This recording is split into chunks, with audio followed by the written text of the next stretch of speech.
Hello. Hello, বল। তুই কেমন আছিস? এই তো চলে যাচ্ছে, বল। ম্যাডামের চলে যাচ্ছে, ফেসবুক থেকে খুঁজে খুঁজে বার করে নাম্বারটা দে করে ফোনটা করলাম বলে। কেমন আছিস? না রে অদিতি, ব্যাপারটা সেটা না, আসলে তোর সারনেমটা আমি ভুলে গেছিলাম, সেই জন্য তোকে আমি খুঁজে পাইনি। এক্সেলেন্ট, ভেরি গুড, এটাই শোনার ছিল। তারপর বল। আঙ্কেল আন্টি কেমন আছে বল?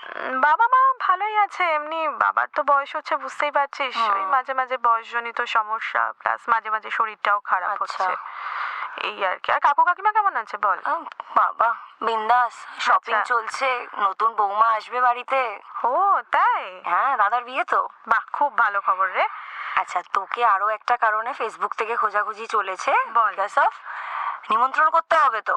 তবে কার্ড দিয়ে করতে পারবো না ভাই, সম্ভব নয়, তুইও সেটা জানিস খুব ভালো করে।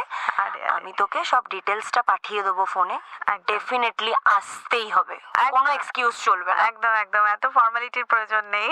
বাবা, ফর্মালিটির প্রয়োজন নেই। আর বল, অফিস কাজ কেমন চলছে সব?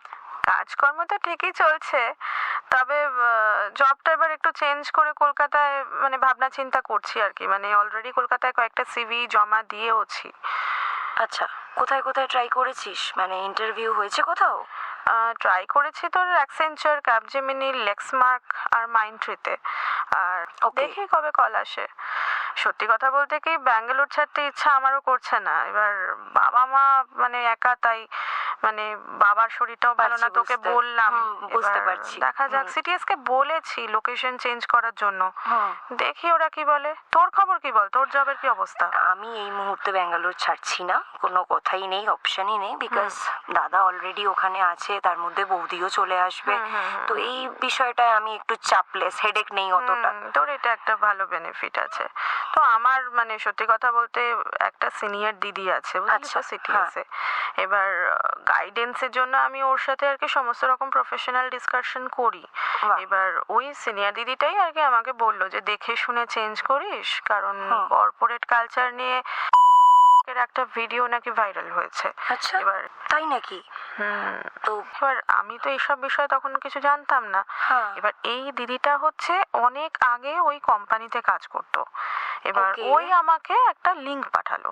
আচ্ছা। হ্যাঁ, সেখানে দেখাচ্ছে মানে ম্যানেজার নাকি ডিপার্টমেন্টের মেয়েকে নিয়ে রোজ রুমে যায় আর ফুর্তি করে, মানে বেশ মজা আর কি। এবার সেটা আবার সিনিয়র ম্যানেজমেন্টও জানে, কারণ কে একজন ম্যানেজার আছে ওখানে, দীপ। হ্যাঁ, এবার মানে ওই নামে আর কি। এবার তার সাপোর্টেই আর কি মেয়েটা ওখানে চাকরি করে। আচ্ছা, এবার ও তো মানে বুঝতেই পারছিস, তার তো বেশ মজা। হ্যাঁ, এবার তুই ভাব, মানে মেয়েটার অবস্থা ভাব, মানে ম্যানেজার থেকে শুরু করে সিনিয়র ম্যানেজার, মানে বেশ মজায় আছে সবাই। কিন্তু আমার একটা জিনিস মাথায় ঢুকছে না, এইচআর কিছু বলেন না? মানে সত্যি কথা বলতে সেসব কিছু জানি না ভাই, এত কিছু আমি জানি না। তো যাতা ব্যাপার রে। যাতা মানে মানে একদমই যাতা, মানে ভিডিও ভাইরাল হয়ে গেছে এইভাবে? কোথায় আছে ভিডিওটা? ইউটিউবে। ইউটিউবে? আমাকে লিংক সেন্ড কর দেখি। দাঁড়া আমি একটু ল্যাপটপটা অন করে নি। দাঁড়া খুঁজছি, দাঁড়া। চ্যানেলটার নাম সাবস্ক্রাইব করতে হবে? না, সাবস্ক্রাইব করতে হবে না, দাঁড়া। হয়েছে, এই যে দাঁড়া, এই যে নাম, দ্য সোশ্যাল ড্রিপ। দেখ এখানে কি দ্য সোশ্যাল ড্রিপ, DRIP। রে, আমাদের এখানে নেটওয়ার্কের অবস্থা খুব খারাপ। আচ্ছা, এসেছে, এক সেকেন্ড, একটু দাঁড়া, একটু টাইম দে। আচ্ছা, বুঝেছি ব্যাপারটা, আমি সাবজেক্টটা বুঝে গেছি, বাকিটা আমি পরে দেখছি। আর আমার শুনে মানে কেমন কেমন একটা করছে, বুঝলি তো। এবার বাবা মাকে বললাম, বললো তোকে চাকরি বাকরি করতে হবে না, বাড়ি ফিরে আয়, বসে থাক, চাকরি চেঞ্জ করার দরকার নেই। হ্যাঁ, মানে এইসব বলছে। এবার তুই তো বুঝতেই পারছিস, মানে চাকরি বাকরি ছাড়া তো সম্ভবই নয়। খুবই স্বাভাবিক। অ্যাকচুয়ালি বাবা মার বক্তব্য যে তুমি যেখানেই আছো সেখানেই থাকো, এবার তাড়াতাড়ি কলকাতায় ট্রান্সফার নেই, এইসব বলছে। এবার তুই বল না, সব কি আর আমার হাতে আছে? একদমই ঠিক বলেছিস, সবটা তোর হাতে নেই, কিন্তু তোকে আঙ্কেল আন্টির দিকটাও দেখতে হবে। তুই ওনাদের একমাত্র মেয়ে, টেনশন হওয়াটা খুব স্বাভাবিক নয় কি? দেখ, যা করবি ভাবনা চিন্তা করে একটা ভালো ডিসিশন নিয়ে করবো। ওইটাই মানে যত ভাবছি না রে মানে তত বেশি টেনশন, মানে আমার তত বেশি আর কি টেনশন হচ্ছে। যাই হোক ছাড়, বাদ দে, একদিন চল মিট করি, একটু চলে আয় না আমার উইকেন্ডে বাড়িতে চলে আয়। দেখ এই উইকেন্ডটা তো কোনোভাবেই পসিবল নয়, বিকজ সত্যি বলতে অফিসের একটু চাপ বেশিই আছে, তো এই উইকেন্ডেও আমাদের কাজ রয়েছে।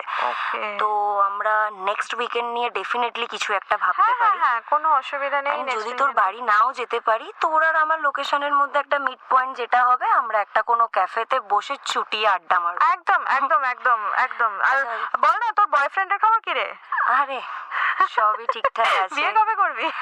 বিয়ে একটু লেট, 1 year টাইম লাগবে, বিকজ ওরও শিফট হওয়ার আছে পুনে, অ্যান্ড দেন আমিও শিফট হব। আর সব থেকে বড় কথা, দাদার বিয়েটা আগে ওত্রাক, তামজাম চলছে বাড়িতে প্রচুর। সত্যি সত্যি ওদিকটা সামলা, প্লাস নিজেও একটু এস্টাবলিশড হও, তারপর হ্যাঁ একদমই তাই, সবে তো এই কদিন কেরিয়ার শুরু হয়েছে। আচ্ছা তুই কি করছিস এখন? এই জাস্ট একটু বসেই ছিলাম, তোর সাথে কথা বলছিলাম। বল, জিজ্ঞেস কর আমি কি করছিলাম। বল বল। চা বানাচ্ছিলাম। চা বানাতে শিখে গেছিস? আরে মোটামুটি হালকা পাতলা গ্রিনই হয়ে গেছি এখানে। ওকে ওকে ওকে। আচ্ছা শোন না, হ্যাঁ, বল বল বল বল। আমি এটাই বলছিলাম যে একটুখানি আমাকে টাইম দিবি, আমি পরে ফোন করি বা আমরা পরে কথা বলি।